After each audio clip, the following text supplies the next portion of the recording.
वस्सलामु अला सय्यिदिल मुरसलीन व अला आलिहि व सहबिहि अजमईन अल्हम्दुलिल्लाहि रब्बिल आलमीन। बैच पर तशरीफ फरमा जनाब मोहम्मद रफी साहब, state working committee member, social democratic party of India, और इसी तरह Nellore district president, social democratic party of India जनाब मोहम्मद रफ़ी साहब, और नेल्लोर डिस्ट्रिक्ट जनरल सेक्रेटरी जनाब शाह हुसैन साहब, और all India imams council national council member जनाब मुफ्ती अब्दुल सुभान साहब, और इसी तरह Nellore district vice president social democratic party of India जनाब वेंकट रेड्डी साहब, और असेंबली प्रेसिडेंट जनाब अब्दुल गफ्फार साहब, असेंबली जनरल सेक्रेटरी जनाब आबिद साहब, और मेरे सामने तशरीफ फरमा मेरे मुअज़्ज़ज़ भाइयों और बुजुर्गों और मेरी बहनों, मैं आप तमाम की खिदमत में सबसे पहले सलाम अर्ज़ करता हूँ। अस्सलामु अलैकुम वरहमतुल्लाहि वबरकातुहू। आज हम तमाम भी यहाँ social democratic party of India के मेंबर्स कन्वेंशन में हम तमाम भी यहाँ जमा हैं। तो इस मौके पर कुछ हमारी नेशनल लेवल पर आज जो बीजेपी गवर्नमेंट है इसके क्या क्या कारनामे अंजाम हो रहे हैं, और फिर इसी तरह social democratic party of India की क्या सरगर्मियां हैं, इंशाअल्लाह इन चीज़ों पर आपके सामने आज बात रखी जाएगी।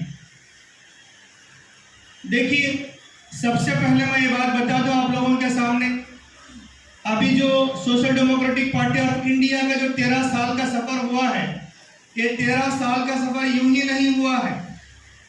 अब आप लोग मेरे सामने जहाँ इतने सारे मर्द, इतनी सारी ख़वातीन social democratic party of India की मोहब्बत में यहाँ बैठी हुई हैं, तो पार्टी की कई कुर्बानियों के बाद यहाँ पर मैं और आप यहाँ तशरीफ फरमा है।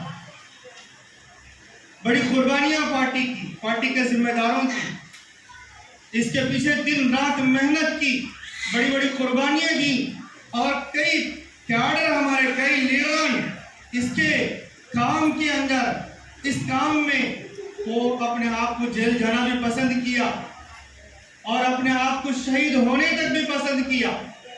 इतनी सारी कुर्बानियों के बाद आज हम तमाम भी यहाँ बैठे हुए हैं।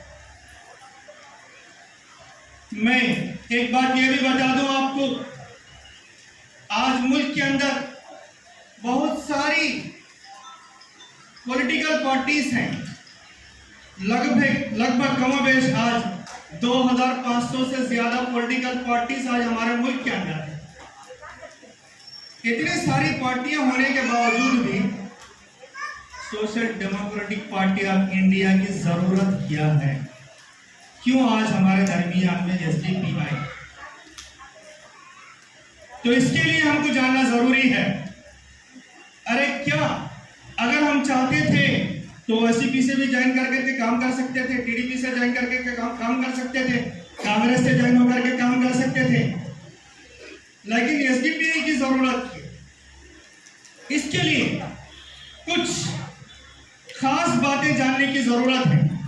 वो ये है, सबसे पहले ये चीज है कि आज मैं और आप, हम तमाम भी जिस मुल्क में हम अपनी जिंदगी गुजार रहे हैं, ये मुल्क हमारा एक डेमोक्रेटिक कंट्री है। यहाँ एक डेमोक्रेसी है, और डेमोक्रेसी क्या है हमको पता करने की जरूरत है कि क्या हमको ये डेमोक्रेसी हमको यहाँ ये हमारे मुल्क की डेमोक्रेसी हमको क्या देती है। सबसे पहली बात तो ये है, हमारे मुल्क के अंदर हम लोग एक ऐसा हुकूमत का निज़ाम हमारे मुल्क के अंदर होना है, हमारी डेमोक्रेटिक कंट्री के अंदर, कि यहाँ हमारे मुल्क में बहुत सारी मजहबों से ताल्लुक़ रखने वाले लोग हैं। मुस्लिम कम्युनिटी से ताल्लुक़ रखने वाले, दलित कम्युनिटी से ताल्लुक़ रखने वाले, ईसाई कम्युनिटी से ताल्लुक़ रखने वाले और सिख बुद्धिस्ट मज़हब से ताल्लुक़ रखने वाले, ऐसे बहुत सारे मज़ाहिब के लोग आज हमारे मुल्क के अंदर आ रहे हैं। तो यहाँ का एक डेमोक्रेटिक सिस्टम हमको ये बताता है कि जितने भी मज़ाहिब के लोग हैं, इन तमाम मज़ाहिब के लोगों के दरमियान में बिना किसी तफरीक, किसी के दरमियान में ऊंच नीच किए बगैर सबको बराबर और मसावी हक मिलना चाहिए।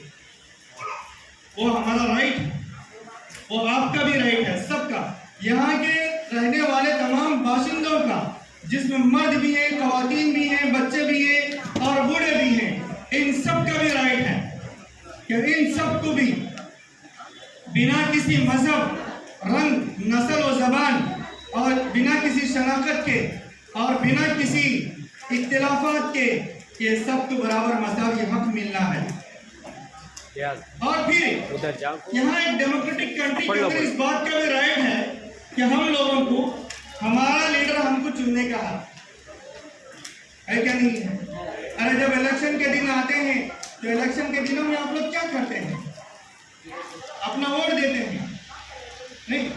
जिससे आपकी मर्जी होती है, जिस पार्टी को देना आपकी मर्जी होती है, वो आप अपनी मर्जी के मुताबिक वहाँ वोट देते हैं।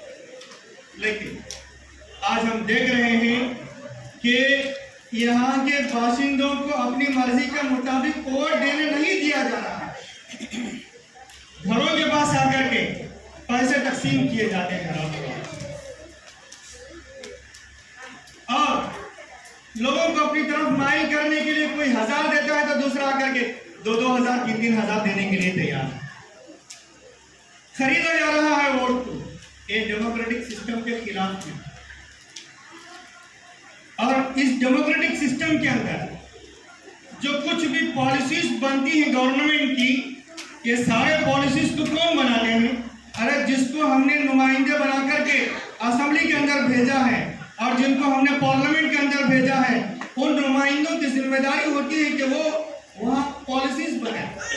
हमारे मुल्क को किस तरीके से चलाना है, हमारे स्टेट को किस तरीके से चलाना है, वहाँ पॉलिसीज बनती है।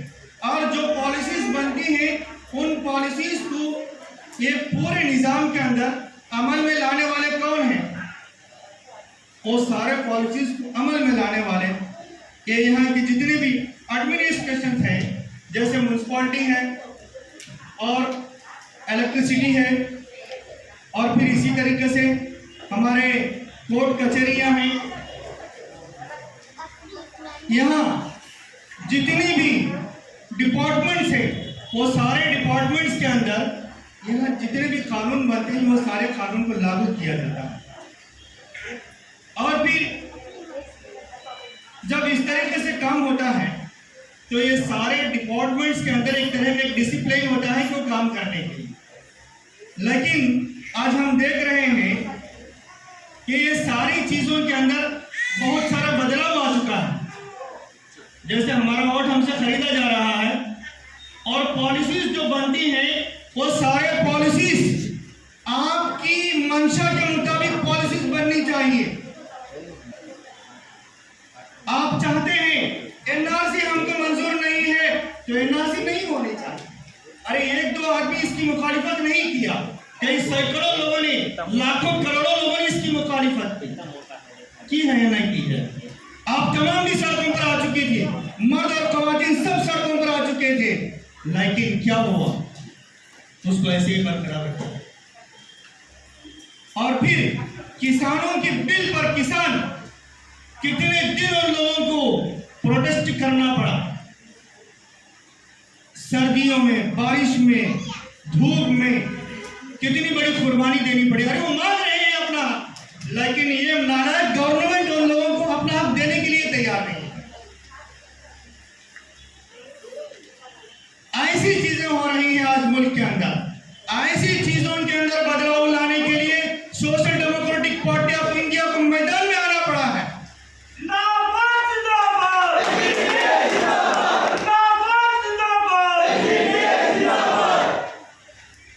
देखिए, असल में डेमोक्रेसी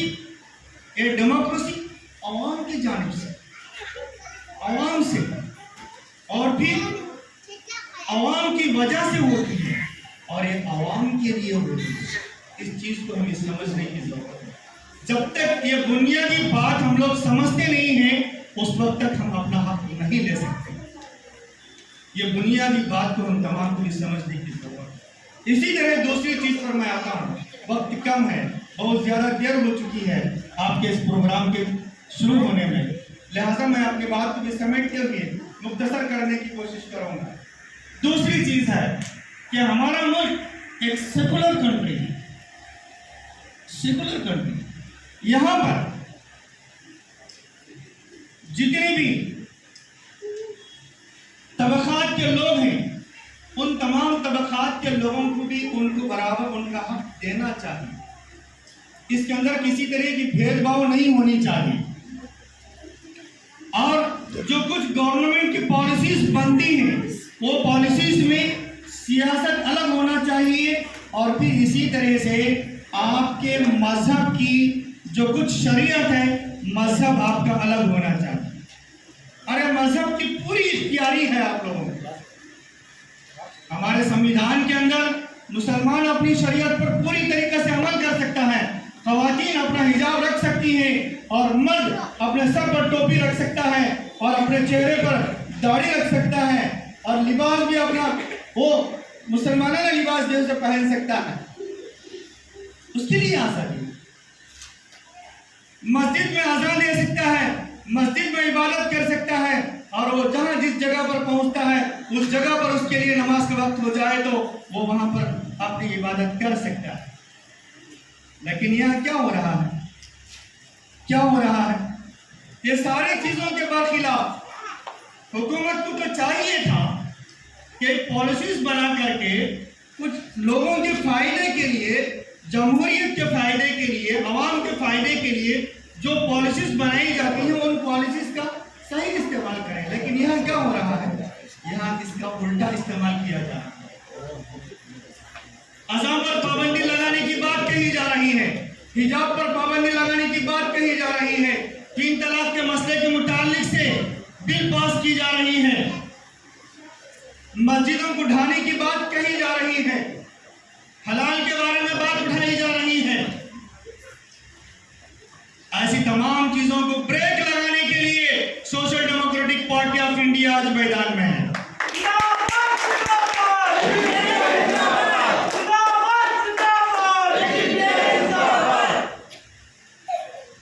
और तीसरी चीज है हमारा दस्तूर, हमारा दस्तूर नहीं कि हमारा संविधान, हमारा कॉन्स्टिट्यूशन, हमारा कॉन्स्टिट्यूशन, हमारा दस्तूर हमको जो जो राइट्स हमको देता है, वो राइट्स हमको मिलनी चाहिए। अरे जो बिल गवर्नमेंट ने पास की है, वो बिल अगर हमको मंजूर नहीं है तो उस बिल के खिलाफ में हमको एहतजाज करने की वो हमको हमारे लिए इसके लिए मंजूरी देता है, हमको इजाजत देता है हमारा दस्तूर। हम उसकी मुखालिफत में एहतजाज करें।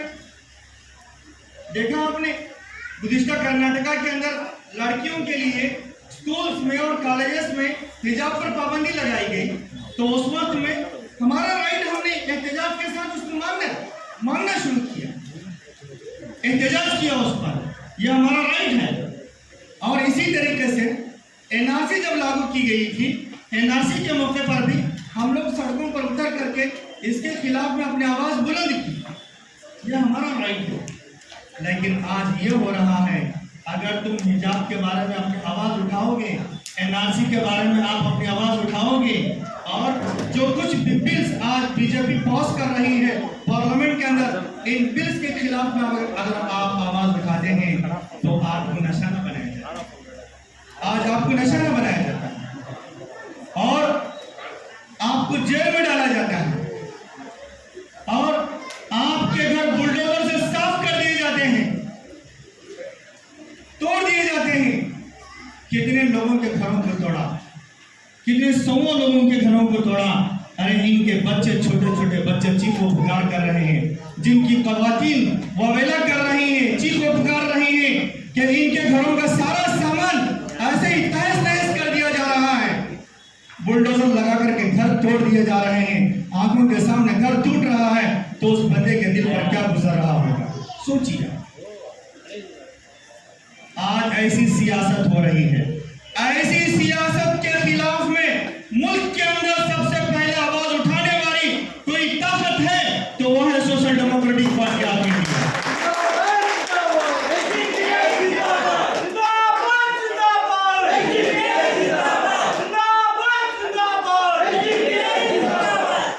और एक चीज हमने देखा इन्हीं एजुकेशन के मुतालिक से गुज़िश्ता चंद दिन पहले एक बिल लाई गई, अग्निपथ है क्या नहीं, अग्निपथ बिल लाई गई। ये अग्निपथ बिल क्या है? सिर्फ मिलिट्री के अंदर 4 साल के लिए उन्हें आगे काम करना, 4 साल काम करने के बाद उसको रिटायरमेंट। एक बहुत बड़ा प्लान आरएसएस, इस प्लान से वो इस प्लान को जब नाफिज करने के लिए ये बिल पास की गई अग्निपथ की, तो उस वक्त में कितने ऐसे नौजवान और कितने ऐसे लीडरान और कितने ऐसे पढ़े लिखे तबकात के लोग सड़क पर उतर करके प्रोटेस्ट की। उन प्रोटेस्टों में उन्होंने रेलों को तोड़ा, रेल की जो पटरियां होती हैं इन पटरियों को तोड़ा, बसों को जलाया और गवर्नमेंट के और पब्लिक के प्रॉपर्टीज को बहुत बड़ा नुकसान पहुंचाया। इतना सब कुछ किया, बड़ा नुकसान पहुंचाया। अरे ये इतना नुकसान पहुंचाने के बावजूद भी इन पर किसी तरह का कोई केस नहीं होता और इनके घर बुलडोजर लगा करके तोड़े नहीं जाते हैं। आपने एनआरसी में धरना किया, लोगों को जोड़ा, 100 लोगों को जोड़ करके धरना किया बोल करके आपके घर को बुलडोजर लगा करके तोड़ा जा रहा है। और जो गवर्नमेंट की पॉलिसीज है बीजेपी की, इन पॉलिसीज के खिलाफ में आपने कुछ आवाज उठाई थी तो इस आवाज पर आपका घर तोड़ा जा रहा है। इसमें आज तक जितने भी घर बुलडोज किए गए हैं इनमें से मैक्सिमम 90% मकानात मुस्लिम आबादी के हैं, मुसलमानों। क्यों ऐसा? मुसलमानों के साथ में दो रुखा था, मुसलमानों को ऐसे तहस नहस करने और इनकी जिंदगियों को तबाह बर्बाद करने वाले, क्यों ऐसी तमाम चीजें? ये पूछने के लिए किसी पॉलिटिकल पार्टी के अंदर कोई ताकत नहीं है, कोई हिम्मत नहीं है।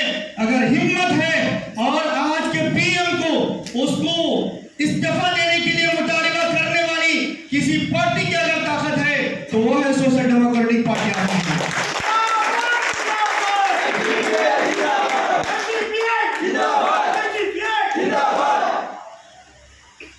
और आज हम देख रहे हैं मुल्क के अंदर हर जगह पर डर और खौफ की सियासत की जा रही है। कोई लीडर आजादी के साथ कुछ बोल नहीं सकता है और कोई कारकुन अपने आजादी के साथ कुछ बोल नहीं सकता है, अपना हक नहीं मांग सकता है। सबको डरा करके रख दिया गया, ऐसा डरा करके रखा कि अगर कोई पार्टी किसी तरह की आवाज उठाती है तो फौरन उसके पीछे ईडी चले जाती है, फौरन उसके पीछे ईडी चली जाती है और उसकी तफ्तीश करनी शुरू कर देती है और उसके अंदर डर और खौफ पैदा कर देती है और उसे चैलेंज किया जाता है, देख तूने हमारे खिलाफ में आवाज उठाई है, अगर तू तेरी आवाज को बंद करेगा तो तेरे लिए खैर है, अगर नहीं है तो फिर इसी में तू तड़प कर मरेगा। ऐसे एक डर और खौफ का माहौल पैदा कर दिया गया है। अगर हम किसी तरह हक बात को बोलने के लिए किसी सड़क पर खड़े होकर के एहतजाज भी करते हैं तो उन जगहों पर, बहुत सारी जगहों पर डिपार्टमेंट के लोगों ने आकर के हमारे पार्टी के लोगों से कहा कि भाई तुम लोग बीजेपी के खिलाफ में, आरएसएस के खिलाफ में कुछ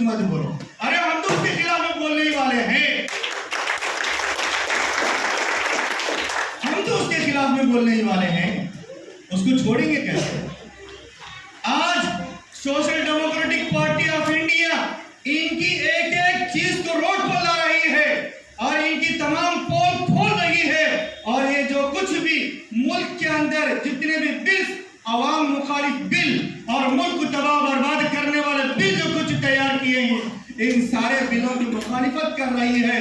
तो इसीलिए आज एसडीपीआई के मेंबर और लीडरों के पीछे ईडी को लगाया जा रहा है।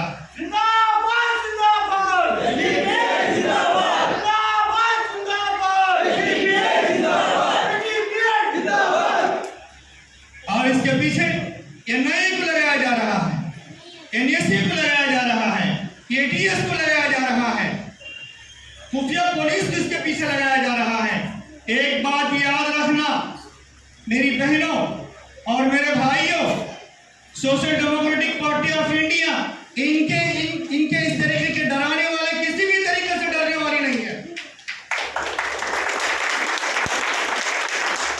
किसी भी तरीके से खौफ खाने वाली नहीं है और इसका पूरा पूरा जवाब देने के लिए तैयार है।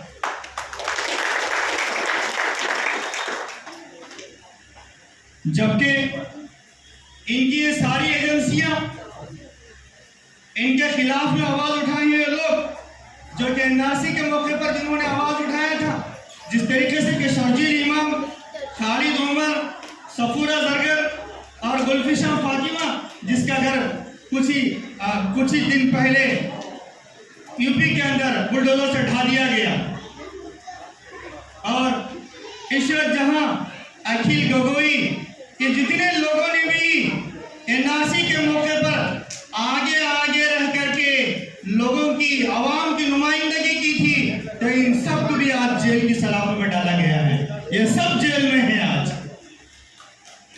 और फिर इसी तरह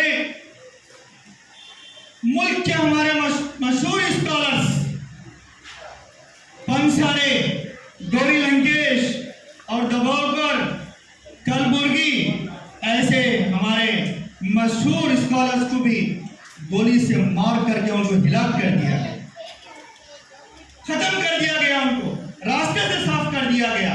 अरे ऐसी तमाम चीजों के बारे में पूछने वाली कोई ताकत है?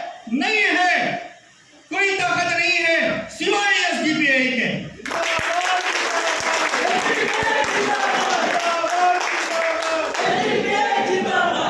और आपको पता है आजकल एक हॉर्स ट्रेडिंग चली जा रही है। क्या चली जा रही है? Horse trading. मतलब जिन स्टेटों के अंदर जहां बीजेपी की ताकत नहीं है, बीजेपी नहीं है, उन जगहों पर बीजेपी क्या कर रही है? हाँ, क्या कर रही है? अरे एमएलए को खरीद रही है, एमएलए को खरीद रही है। कहां खरीदा? कर्नाटका के अंदर खरीदा, गोवा के अंदर खरीदा, महाराष्ट्र के अंदर खरीदा और शिवसेना के गवर्नमेंट को गिरा दिया। एक ऐसा इनका खेल बन चुका है। अब तक पूरे मुल्क के अंदर तकरीबन 408 से ज्यादा एमएलए को इन्होंने खरीदा है। एक की कीमत कितनी? 40, 50 करोड़ की। इतनी बड़ी कीमत देकर है। अरे कहां से आया इनको इतना पैसा? अरे इस काले धन के बारे में पूछने के लिए ईडी को कोई हिम्मत नहीं है, कोई ताकत नहीं है। एक ऐसी बॉडी, एक ईडी भी बन चुकी है, जबकि एक इंडिविजुअल एक एजेंसी है, इसको पूरा इख्तियार है कि मुल्क के अंदर जहां कहीं भी ऐसा करप्शन हो रहा होता है तो उस करप्शन को रोकने की इनकी जिम्मेदारी है। तो फिर ये शैतानों को ये शैतानी पैसा कहां से आया? अरे पूछना है, नहीं पूछना है? अरे कौन पूछेगा? किसके पास हिम्मत है? अरे कौन है आज पूछने वाली ताकत? वो है आप, social democratic party of India की ताकत।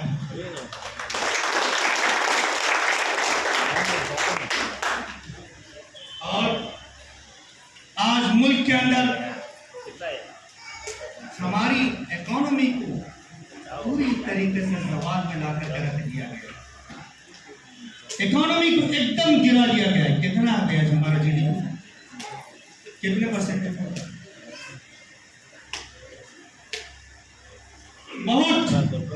कितनी गिरावट हो चुकी है हमारे रुपये की, कुछ कदर नहीं है। मोदी साहब 2014 के इलेक्शन में जब आए भाषण देने के लिए तो क्या बताया था? अरे आप अपना, मेरे भाइयों बहनों, आप अपना वोट देकर के बीजेपी को जिताइए, हम जीडीपी बढ़ा देंगे, जीडीपी बढ़ा देंगे। और क्या कहा था? आपके एक के अकाउंट में 15-15 लाख रुपए डालेंगे। आया तुम्हारे अकाउंट में? आया नहीं आया? अभी नहीं आया आपके अकाउंट में 15-15 लाख रुपए, आप देखते रहे। और फिर क्या कहा था? एक साल में, हर साल 2 करोड़ लोगों की नौकरियां देंगे, बेरोजगारों को रोजगारी, 2 करोड़ लोगों को रोजगारी देंगे। और फिर क्या? मुल्क के अंदर जितने भी नागरिक हैं, इन तमाम नागरिकों को पक्का घर दिया जाएगा। अरे वो भी बड़े तमाशे से बताया था हमारे पीएम साहब ने, तुम्हारे को क्या एक स्लैब वाला घर दिया जाएगा, उसमें करंट दिया जाएगा, और फिर उसमें नल दिया जाएगा, नल में जल दिया जाएगा। वाह, क्या ड्रामा था, क्या ड्रामा था माशाल्लाह, कितना ड्रामा। ऐसा ड्रामा करके लोगों को कितना धोखा दिया, कितना धोखा दिया। मुल्क की तारीख में, हमारे भारत की तारीख के अंदर इतना कोई गिरा हुआ पीएम आज तक नहीं मिला। इतना बदनाम और इतना झूठा और इतना मक्कार ऐसा पीएम हमारी तारीख में, हमारी आवाम ने कभी किसी को नहीं देखा। बहुत शेम है हमारे मुल्क में। ऐसे गद्दारों को हटाने के लिए कोई ताकत है आज, तो इंशाअल्लाह मैं डंके की चोट से कहता हूं, आने वाले दिनों में वो रहेगी सिर्फ और सिर्फ SDPI, social democratic party of India.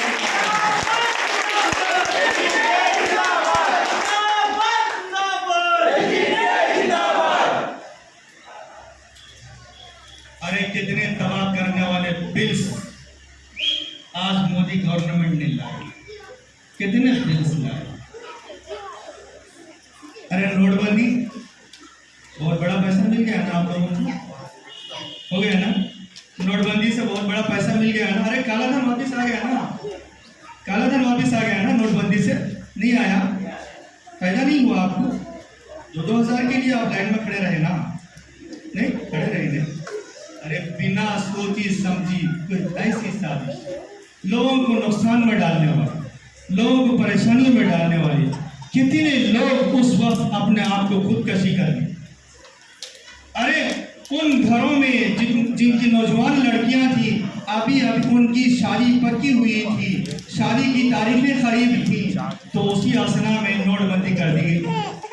ऐसे वक्त में बेचारे पैसा कहां से लाएंगे? ना कुछ बेच सकते हैं, ना कुछ खरीद सकते हैं, सारा पैसा खुला। ऐसे वक्त में कितने लोगों ने अपनी जान दी, मुल्क का कितना बड़ा नुकसान किया। और इसी तरह एनआरसी को लागू करके, एनआरसी की ये बिल हम नाफिज कर रहे हैं बोलकर के लोगों के अंदर एक कौम को हिरासत वाले माहौल को पैदा करके कितना बड़ा पैसा मुल्क के अंदर तबाह बर्बाद किया। अरे आप प्रोटेस्ट में निकल रहे थे, प्रोग्राम कर रहे थे, तो क्या वो आपका प्रोग्राम खामोश यूं ही हो रहा था क्या? बिना पैसा खर्च किए कि हो रहा था क्या? तो पूरे मुल्क के अंदर कितने बड़े बड़े प्रोग्राम हुए, कितने ऐसे प्रोग्राम हुए, लाखों लाखों करोड़ रुपए इसके अंदर तबाह बर्बाद हो गए, लोगों को परेशानी वाले माहौल में डाल दिया गया। और फिर इसी तरह NEP लाई गई, नेशनल एजुकेशन पॉलिसी, जिसमें हमारे मुल्क की तारीख को खत्म कर दिया गया। हमारे मुल्क की आजादी के लिए जिन लोगों ने कुर्बानियां देकर के मुल्क को आजादी दिलाई है, ऐसे लोगों की कुर्बानियों को ये NEP के अंदर सब निकाल दिए गए। क्या लाया गया? RSS के एजेंडे को लाया गया है, क्या नहीं?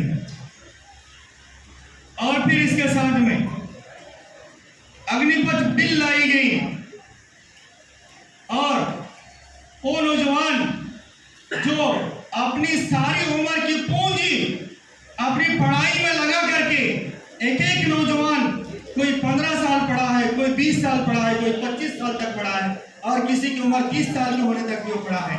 इतनी सारी उम्र लगा करके जब वो पढ़ा है तो उनको नौकरियों से हटा करके क्या बोला हमारा पीएम नरेंद्र मोदी साहब, क्या बताए? पकोड़े बुनने का हुनर सिखाया, पकोड़े तलने का हुनर सिखाया। अरे सिखाया नहीं सिखाया? बड़े अच्छे है ना हमारे पीएम साहब, बहुत अच्छे। पकोड़े तलने का भी हुनर सिखाया नौजवानों को। और फिर हमारे मुल्क के अंदर ऐसी मानववादी साजिशें रची जा रही हैं जिससे हर तबके के लोग परेशान हैं। एनआरसी के मौके पर कश्मीर से 370 धारा हटाई गई। मैं पूछता हूं आप लोगों से, क्या आपको पता है कि हमारे मुल्क के अंदर ये 370 धारा सिर्फ खाली कश्मीर पर ही है क्या? दूसरी जगहों पर नहीं है क्या? याद रखिए, दूसरी जगहों पर भी है। कहां कहां है? मिजोरम में है, मिजोरम में 370 है, नागालैंड में 370 है और मणिपुर में 370 है, उत्तरांध्र के अंदर 370 है, कश्मीर के अंदर भी 370। तो फिर इन तमाम जगहों से हट करके सिर्फ और सिर्फ कश्मीर से ही 370 क्यों हटाया गया? क्यों हटाया? इसलिए कि मुसलमानों को नुकसान पहुंचाना इनका एजेंडा, मुसलमानों को नुकसान पहुंचाना इनका एजेंडा है। और फिर ये बीजेपी अपनी ताकत को मजबूत बनाने से पहले मुल्क के अंदर बाबरी मस्जिद के एजेंडे को लेकर के पूरा मुल्क इन्होंने घूमा। रथ यात्रा निकाली गई, अडवाणी की परेड में अडवाणी ने रथ यात्रा निकाली और बीजेपी को ताकत बख्शी। इनका एक एजेंडा था कि इनको हुकूमत में आने के लिए, जो बाबरी मस्जिद इनका एजेंडा था। अब फिर इलेक्शन आ रहे हैं 2024 के।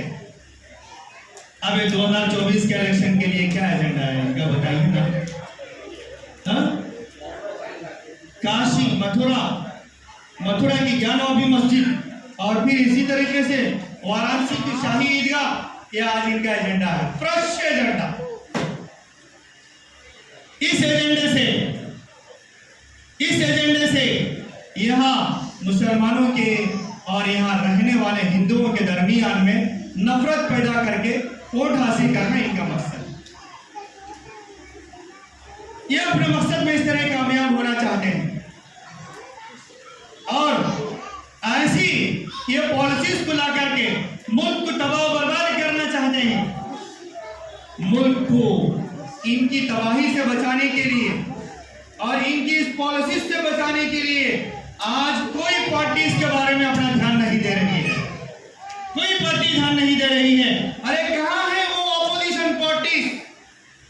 कहां है वो अपोजिशन पार्टीज? कांग्रेस कहां है? मुर्दा होकर के वो बिखर चुकी है, नहीं है, खत्म हो चुकी है।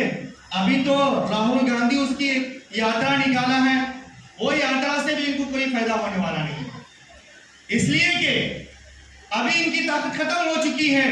जो कोई भी कांग्रेस में जाने की कोशिश करेगा उसको ईडी लगाई जाएगी और एनआईए लगाई जाएगी, ऐसा डर। और जो भी आज इनकी अपोजिशन पार्टीज हैं, जैसे बीएसपी और आरजेडी, एसपी और फिर हमारे स्टेट की भी टीडीपी, वाईसीपी, अरे है नहीं है। अरे आपने वाईसीपी को वोट दिया था, क्या समझ करके वोट दिया था? क्या समझ करके वोट दिया था? उस वक्त में चंद्रबाबू नायडू बीजेपी की गोद में जाकर के बैठा था, तो आपने इसको एक सेकुलर है, वाईएसआरसीपी सेकुलर है बोल करके आपने उसको वोट दिया। लेकिन आपका वोट क्या हो गया? अरे क्या हो गया आपका वोट? अरे कौन पूछना है इसको? कौन पूछना है? आज मुसलमान सिर्फ खाली काउंटिंग में है। मुसलमानों के कितने वोट में पोल हुए?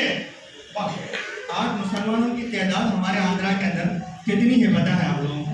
80 लाख की आबादी मुसलमानों की है। इनमें से 2019 के इलेक्शन में मुसलमानों का बहुत बड़ा वोट पोल हुआ। उनमें से जितना वोट पोल हुआ उनमें से 80% वोट वाईसीपी को मिला। मुसलमानों का 80% वोट उसको मिला। अगर आपका ये वोट नहीं मिलता तो आज वाईसीपी गवर्नमेंट नहीं होगी, वाईसीपी गवर्नमेंट नहीं होगी। तो आप और हमने ये समझा था कि अरे ये गवर्नमेंट ये सेकुलर गवर्नमेंट है, ये बीजेपी से हाथ नहीं मिलाएगी, ये हिम्मत के साथ उसका मुकाबला करेगी। हमको पता नहीं था कि ये इतना गीदड़ निकलेगा, इतना बड़ा गीदड़ निकलेगा। आज हम तमाम को भी ले जा करके बीजेपी के हाथ में भेज डाला। एनआरसी को इसमें मंजूरी देने के लिए वहां अपना वोट दिया, अपना समर्थन दिया उधर, ये सब कुछ किया। और इलेक्शन से पहले इलेक्शन कैंपेन के अंदर हमारे अब के सीएम साहब ने मिस्टर जगन मोहन रेड्डी, इन्होंने चीख करके ये आवाज दी थी कि हम हमारे स्टेट के लिए स्पेशल स्टेटस लाएंगे। अरे कहां है वो स्पेशल स्टेटस, कहां है? और चीख करके कहा था चंद्रबाबू नायडू दुल्हन स्कीम में 50,000 दे रहा, मैं लाख रुपए दूंगा तुम्हारे को। क्या योजना, किस नाम से योजना बोलिए ना?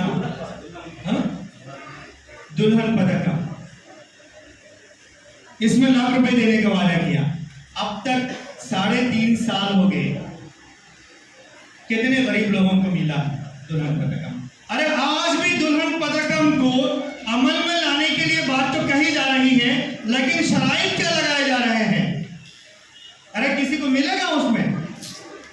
नहीं। ये सब धोखा देने के लिए, ये सब धोखाधड़ी की चीजें हैं। ये सारी चीजों को हमें जानना चाहिए, ये सारी चीजों को हमें परखना चाहिए।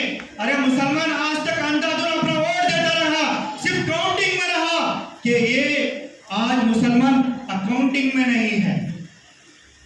किसमें नहीं है? अकाउंटिंग में नहीं है, सिर्फ खाली काउंटिंग में है। कितना में मुसलमानों का वोट पोल हुआ? क्या पढ़े भाई, क्या पढ़े भाई, क्या डाले भाई, क्या डाले भाई। अरे क्या मिला तुम लोगों को? शर्म आना चाहिए कि छोटी छोटी कम्युनिटीज के लोग, बखाला की कम्युनिटी कितनी है जी? अरे कितनी है? मुक्तसर कम्युनिटी, रेड्डीज की कम्युनिटी कितनी है? अरे कितनी कम्युनिटी है पूरे आंध्र प्रदेश के अंदर? 4 या 5% की इनकी कम्युनिटी है। ये लोग आज देखो तुम्हें सियासी मैदान में हर सेक्टर के अंदर ये लोग हैं, फिर तुम्हारा वोट कहां गया? तुम लोग क्यों नहीं हैं? सिर्फ तुम लोग 4 एमएलए के भिखारी हैं क्या? अरे मुसलमान सिर्फ खाली 4 एमएलए के भिखारी हैं आंध्रा के अंदर? कितने एमएलए होना चाहिए? हमारे 40 एमएलए होना चाहिए। यहां पूरे टोटल 175 एमएलए हैं। 175 एमएलए के अंदर अगर हमारा कोटा हम लगाएंगे तो 32 to 40 एमएलए हमारे होना चाहिए। उस कदर हमारे एमपीज में होना चाहिए। आज हमारे इस आंध्र प्रदेश के अंदर 25 एमपीज हैं, उनमें से मिनिमम 7 एमपीज तो भी हमारे होना चाहिए। है क्या आज आप लोग? अरे कोई है आपका एमपी? नहीं है। अरे कहां है फिर आपके वोट, कहां है? क्यों आपको किसी मैदान के अंदर भी आगे आने नहीं दिया जा रहा है? कभी इसके बारे में सोचने की कोशिश की तो इसके बारे में सारी आवाम को एक अवेयरनेस दिलाने वाली आज कोई ताकत है तो social democratic party of India है। आज हम सिर्फ खाली काउंटिंग में नहीं है, अकाउंटिंग में आना चाहिए। वो अकाउंटिंग में सबको मिलाने के लिए social democratic party of India आज मैदान के अंदर।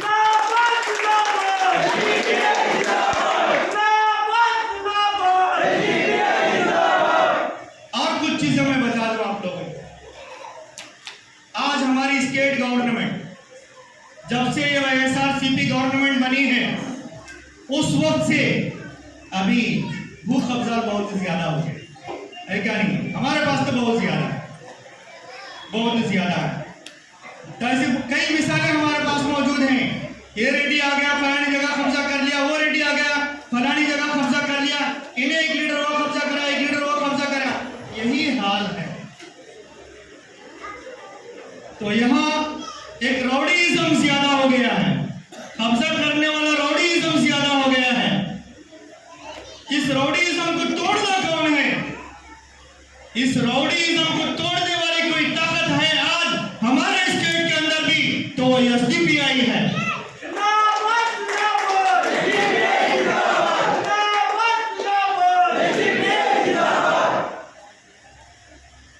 आज हमको इस बात का भी पता होना चाहिए कि हम लोग हमारे वार्ड में हमारे कॉर्पोरेटर को हम लोग अपना वोट देकर के उसको जिताते हैं। अरे क्यों जिताते हैं अपना वोट देकर के? कि वो हमारे मोहल्ले की अच्छी और एक अच्छा इंतजाम करे, हमारे मोहल्ले का, मोहल्ले की पार्टी सफाई का पूरा ख्याल रखे, और हमारे मोहल्ले में जो प्राइमरी स्कूल है वो स्कूल के अंदर हमारे बच्चों के लिए एक अच्छी तालीम मिलना चाहिए उसके लिए, और हमारे मोहल्ले के अंदर जो प्राइमरी हेल्थ सेंटर हमारा है वो प्राइमरी हेल्थ सेंटर हमारा एक अच्छा होना चाहिए। और फिर इसी तरह हमारे मोहल्ले के अंदर ड्राइनेज सिस्टम अच्छा होना है, रोड का सिस्टम अच्छा होना है, लाइट का इंतजाम सही होना है। ये सारी चीजों का ख्याल करके हम लोग हमारे कॉर्पोरेटर को वोट देकर के जिताते हैं।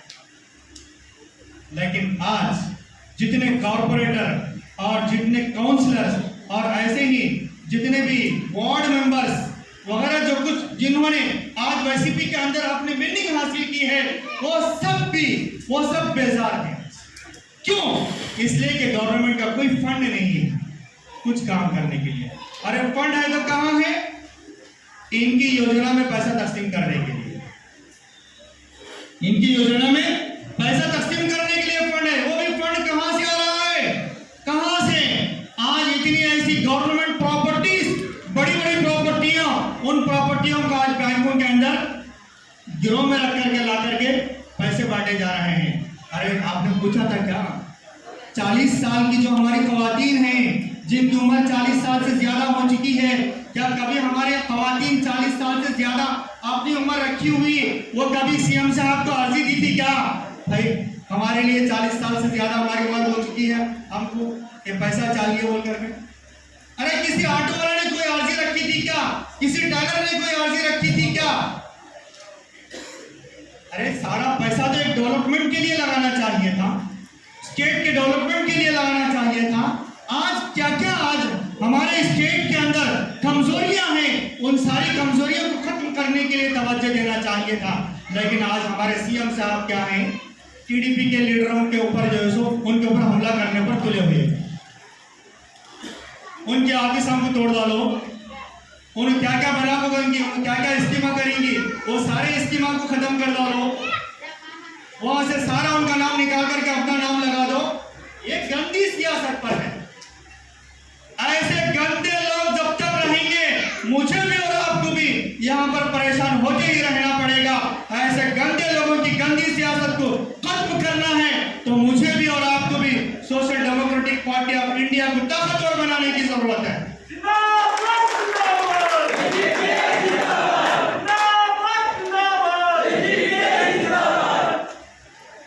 एक बात मैं आपसे पूछना चाहता हूं, क्या आप ऐसा social democratic party of India को अपनी जगह पर ताकतवर और मजबूत बनाने के लिए तैयार हैं?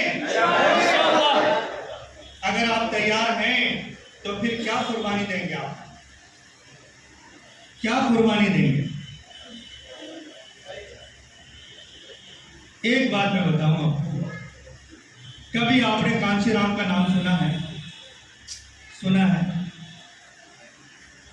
आज इनकी एक पार्टी है SP BSP, Bahujan Samaj party. ये बहुजन समाज पार्टी का फाउंडर कांशीराम, उनको सब बड़ा मालदार नहीं था। एक एग्जाम्पल मैं आपके सामने दे रहा हूं, और उसके पास कोई बड़ा मैन पावर भी नहीं था। इतनी गुर्बत उसकी थी, एक मामूली सी साइकिल थी, उस साइकिल का पेडल जब टूट गया तो उस साइकिल के पेडल को भी उसने कपड़ा बांध करके उसको शहीद किया। इतनी बड़ी गुर्बत थी।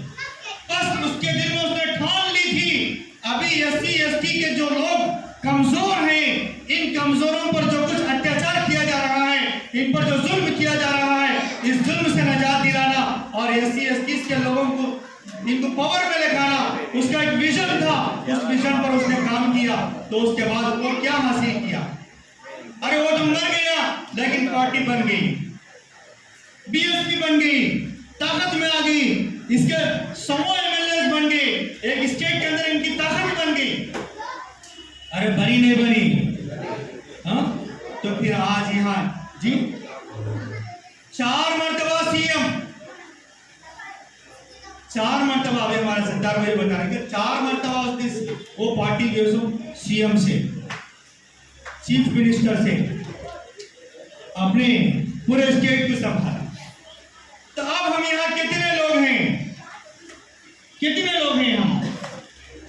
एक एक आदमी अगर हम में से काम करेगा तो कितना काम हमसे हो सकेगा? हो सकेगा? नहीं हो सकेगा। आपके इस डिस्ट्रिक्ट से ये सारी गंदगियों को खत्म करने की ताकत पैदा कर सकेंगे या नहीं कर सकेंगे? तो फिर आपको इसके लिए कुछ कुर्बानी देनी पड़ेगी। वो ये है कि रोजाना 24 घंटों में आप अपना एक शेड्यूल बनाइए, उस शेड्यूल में से आप 3 या 4 घंटे पार्टी के लिए काम करने के लिए तय कीजिए। आपका वक्त कहीं बेकार जाया नहीं होने देना चाहिए, बेकार गपशप में उसको जाया नहीं होने देना चाहिए। क्या आपको हमेशा एक तस्वीर होना चाहिए, ये ख्याल होना चाहिए, ये फिक्र होना चाहिए कि आज हमारी ताकत बनाने की हमको जरूरत है। आज हमारे ऊपर जो कुछ अत्याचार हो रहे हैं, हमारी माँ बहनों पर और हमारी मसाजिद पर और हमारी मदारिस पर, और ऐसे ही कितने तबकात के लोग हैं, पिछड़े तबकात के कमजोर लोग जो एससी एसटी दलित आदिवासी, इन लोगों पर भी किस तरीके के अत्याचार किए जा रहे हैं, इन लोगों के लिए भी इंसाफ दिलाने के लिए, इन लोगों को भी ताकत और कुव्वत देने के लिए हम तमाम को भी हमारे वक्त की कुर्बानी देने की जरूरत है। बताओ क्या आप में से कौन कौन ऐसा अपने वक्त की कुर्बानी देने के लिए तैयार है? इंशाअल्लाह, माशाअल्लाह, बड़ी खुशी की बात है। सब आप अपने वक्त की कुर्बानी देने के लिए तैयार हैं। तो मैं आज एक स्टेट प्रेसिडेंट होने की हैसियत से उम्मीद कर सकता हूं कि आपके इस डिस्ट्रिक्ट के अंदर इंशाअल्लाह आने वाले 2024 के इलेक्शन में आपका एमएलए बनेगा।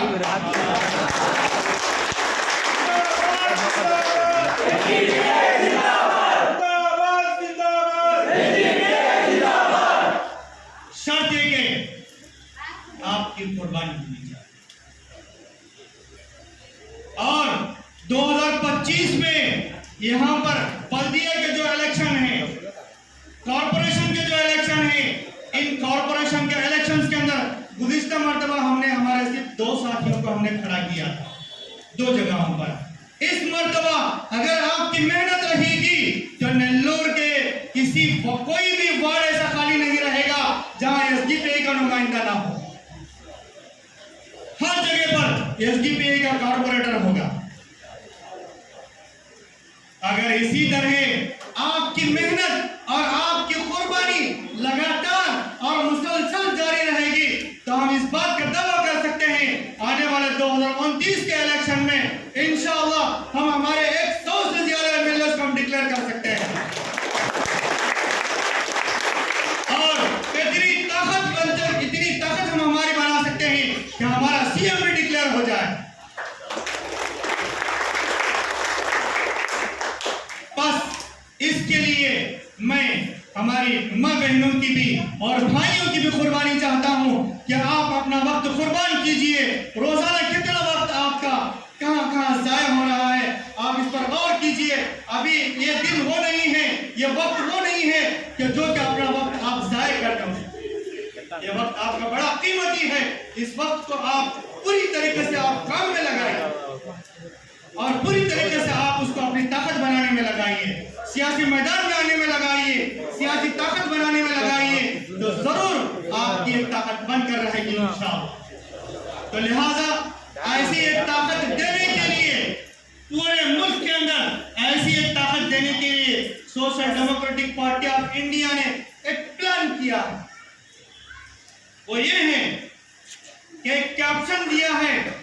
कि जैसे आज मुल्क के अंदर लोगों को गुलामी के अंदर ढकेलने का माहौल पैदा किया गया है, डर और खौफ का माहौल पैदा किया गया है, ऐसे माहौल से सारी आवाम को बाहर निकालने के लिए एक कैप्शन दिया गया है।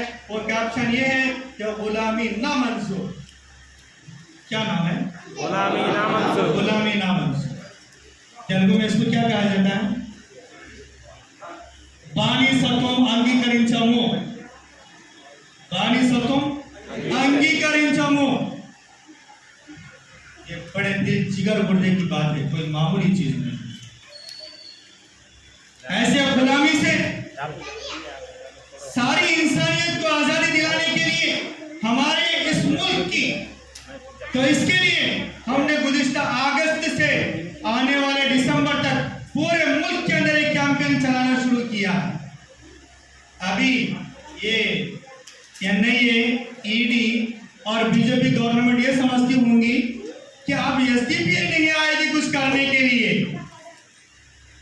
अरे तुम तो क्या, तुम्हारे जैसे बापों का हाथ भी नहीं होगा कि एसडीपीआई की ताकत को रोकने के लिए।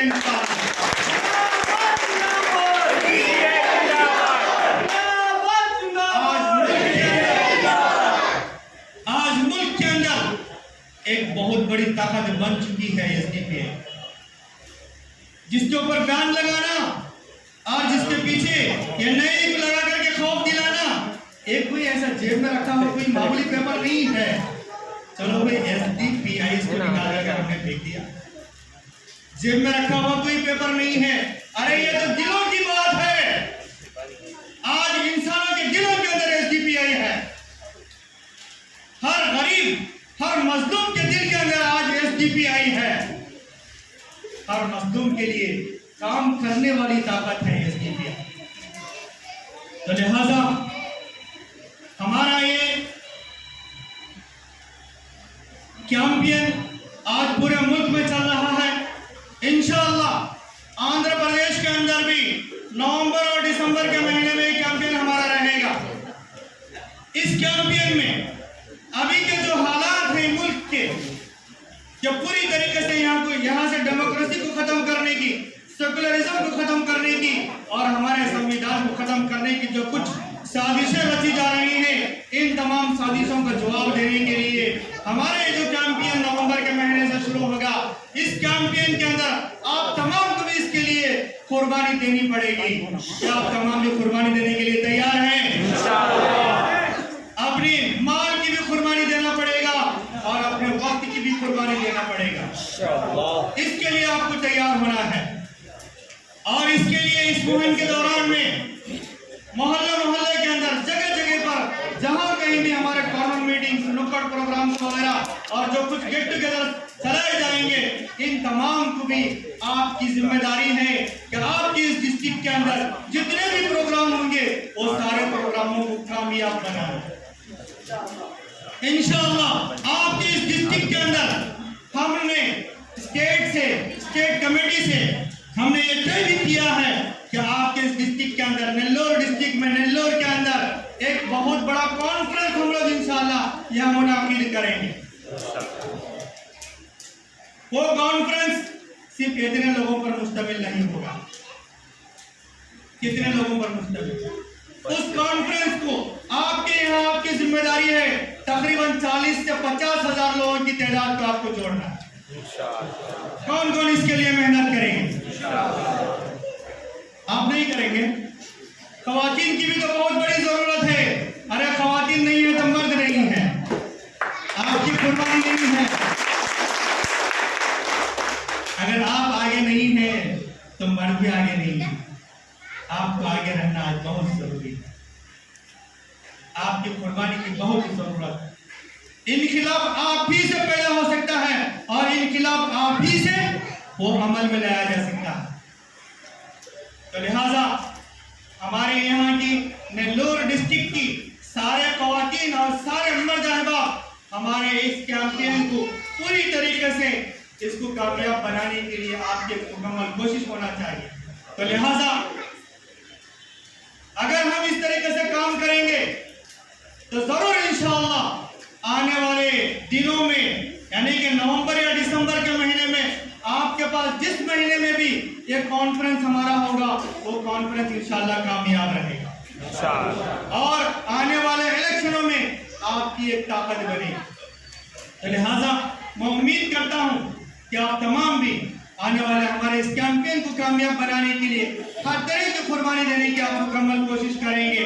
और फिर इसी तरह 2024 का भी मैंने आपके सामने जो काम रखा है और 2029 का भी जो काम मैंने आपके सामने रखा है, इस काम को पूरा करने के लिए आप ईडी चोटी का अपना पूरा जोर लगा करके इस काम को पूरा करने के लिए आप मुकम्मल हमारे साथ कदम ब कदम शाना ब शाना साथ देंगे, मैं उम्मीद करता हूँ। और इन्हीं चंद बातों से मैं अपनी बात को खत्म करते हुए अपनी जगह लेता हूँ। वाक़िद दावाना अल्हम्दुलिल्लाह रब्बिल आलमीन। जय हिंद, जय हिंद।